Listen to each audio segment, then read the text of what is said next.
อยู่กับแม่ทับจ้าตอนนี้สิทับแม่จ้าอันนี้คุณสามีโอ้ประแมนผู้ใดนี่อันนี้ แหละผู้ทำเรา อันนี้ผู้ทับเล่าจ้าแล้วเล่าก็ได้ออกมาแบบนี้จ้าคนนี้ไปทับกับคนนั้นคนนี้เด้อไปทับกับคนนั้นก็เลยได้ผู้นี้ออกมาจ้าสมปรารถนาถือใจลายแม่ทับขออนุญาตถ่ายเลยครับเดี๋ยวขอถามนะคะคนนี้ทับคนนี้ปะคะ อันนั้นพอเสริม เพราะนั้นทับแล้วก็ได้ออกมาแบบนั้น มันคือประตรงตัว อันนี้แม่ทับอันนี้พอทับ มันยังเรียกว่าคำมันเรียกว่าตกปก อันนี้พอทับ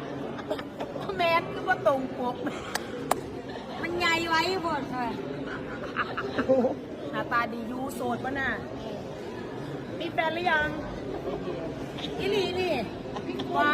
ว คนที่คุณนะ โสดอยู่นะคะ